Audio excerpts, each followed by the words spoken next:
자, 여기서 가장 중요한 장기가 장이라고 이야기를 했는데, 아시다시피 우리가 살면서 외부에서 여러 가지 외부 요인에서 감염이 됐든 스트레스가 됐든 약물이 됐든 항생제 뭐 어떤 안티바디가 됐든 이런 것들이 장벽, 즉 우리가 위에서 소화시켜서 장애로 오는데, 장에는 이런 관문이 있어 가지고 필요한 애들만 혈액으로 들어가게 되어 있습니다. 장에는 게이트, 관문이 있어서 우리가 필요로 하는 영양소만 장에서 혈액으로 흡수가 되는데, 이 장벽이 손상이 되어 있거나 내지는 관문이 열린 분들이 있어요.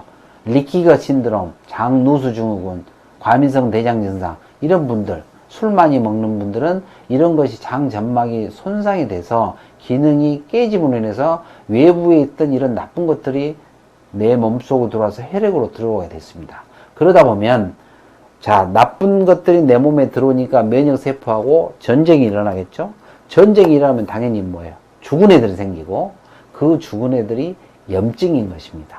그 염증이 일어나, 즉 나는 장에서 내전, 전쟁 중이라는 사실을 우리가 인식을 해야 되는데, 그런 전쟁이 일어나면 어떻습니까? 일반 백성은 거의 헐벗고 굶주린 상태가 되고 전쟁에 이겨야 되니까 아무리 잘 먹어도 그 모든 소스는 장으로 가고, 그럼 면역이 떨어질 수밖에 없는 거고, 장은 면역세포의 70% 이상이 장에서 만들어진다는 사실을 다 아시리라고 생각합니다. 더 중요한 포인트는 이런 장벽세포 손상이 오래돼서 늘 전쟁 중이다 보면 이런 음식 알러지가 생깁니다. IgE, immediately, 직접적인 어떤 알레르기 비염 이런 게 아니고, 외부의 알러젠에 있는 게 아니고, delayed, 아주 7일에서 10일 후에 증상이 나타나기 때문에 알 수가 없어요. 왜 가렵고 뭐 그런지를 알 수가 없는데, IgG, 음식 알러지가 생기고, 이런 것들이 더 치료가 안 되고 오래되자면 면역 시스템이 이상이 생겨서 결과적으로는 나중에 자가 면역 반응이 생겨서, 즉 하도 전쟁 중이다 보니까 나는 좋은 거라고 먹었는데 피하 구분이 안 되니까 적이라고 간주하고 일단 죽이고 보는 자가 면역 반응이 일어나고, 그것도 또한 치료가 안 되고 점점 심해져 보면은 우리가 이야기하는 자가 면역 질환이 생기는 것입니다. 또한 여기서 이야기하는 정신질환도 생길 수 있고 성인병, 암, 뇌신경 질환들까지 생긴다는 사실이고, 모든 면역과 관련된 질환은 장과 밀접한 관계가 돼 있고, 아까 표현한 것처럼 전쟁이 일어나서 죽은 애들이 염증이 혈액 내에 쌓여요. 근데 이 염증이 급격히 너무 많이 쌓이면 혈관을 막죠. 그게 우리가 뭐죠?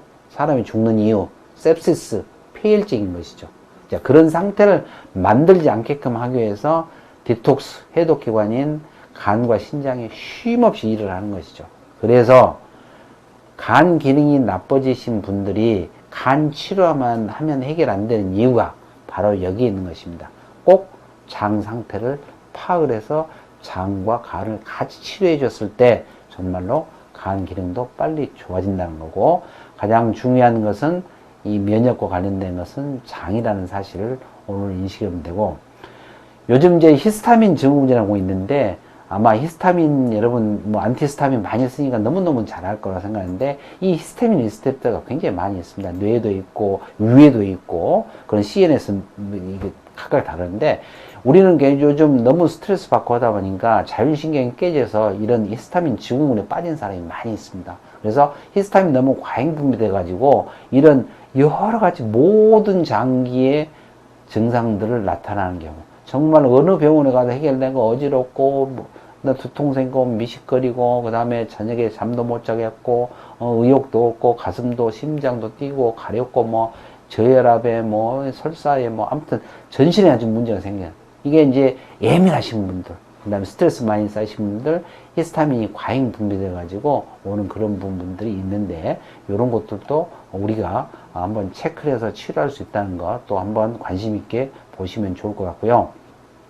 다시 한번 이야기하자면 똑같은 증상, 똑같은 질환이 날지라도 치료 방법은 다를 수밖에 없다는 것을 오늘 인식을 하시고, 그 다르게 할 수 있는 방법 중에 하나가 아까 얘기한 적재적소의 비타민이든 미네랄이든 어떻게 코팩터를 써냐에 따라서 아주 쉽게 병도 증상도 개선이 될 수 있다는 것을 오늘 총론해서 인식을 하면 도움이 될 것 같습니다. 그래서 테이크홈 메시지, 저희들 우리 의사들한테 강의할 때 제가 이제 뭐 기본적인 것을 이야기하는데, 결국 우리가 건강하게 아켄타노스 100세까지 살기 위해서는 첫 번째가 스트레스 관리죠.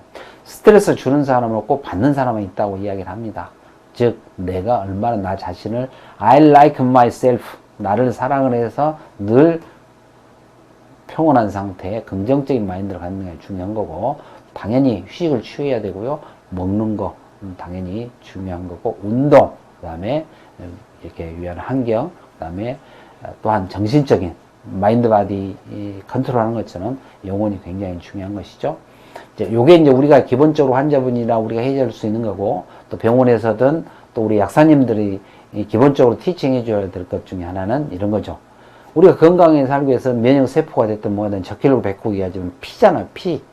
당뇨가 무서운 이유는 피가 끈끈하게 뭉쳐서 혈전이 형성되고 순환이 안 되기 때문에, 또 산소 영양 공급을 세포에 전달 못 하기 때문에 안 좋은 것이죠. 그래서 결국은 모든 환자는 당뇨 환자는 심장 질환으로, 뇌질환으로 돌아가신 이유가 거기 있는 것이죠. 그래서 그 피가 튼튼한 피가 가장 중요하기 때문에 피를 튼튼한 피로 만드는 거 하나. 두 번째는 움직이는 영양 공급을 해주는 도로가 깨끗하고 잘 패스가 될 수 있도록 혈관이 튼튼해야 되는 것이죠. 혈관이 막혀 있거나 구멍이 뚫려 있으면 안 되는 것이잖아요. 그래서 혈관을 깨끗하게 만드는 이 두 가지 가장 중요한 거고, 그 다음에 근골격계에 있어서 몸을 이렇게 부드럽게 스트레칭 많이 해주고, 그 다음 아시다시피 따뜻하게 해준다는 거. 나이 먹을수록 물하고 친해져라. 이게 굉장히 중요한 것 같습니다. 어찌됐든 이런 것들을 여러분에게 말씀드리고, 굉장히 지금 제가 빨리 말씀드렸는데 이 내용들이 굉장히 많은 내용이라서 시간이 오래 걸리는 건데 짧은 시간에 제가 한 것 같습니다. 아까 아켄타노스 이렇게 여러분께 말씀드렸는데, 그게 샤르데냐섬 이탈리아에 있는 섬에서 외치는 100세까지 무병장수하게 건강하게 살자입니다. 여러분도 국민들의 건강, 복지도 중요하지만 여러분도 건강하게 오랫동안 100세까지 무병장수하시면서 좋은 일 하시면서 지내시기를 갈망하면서 아켄타노스 감사합니다.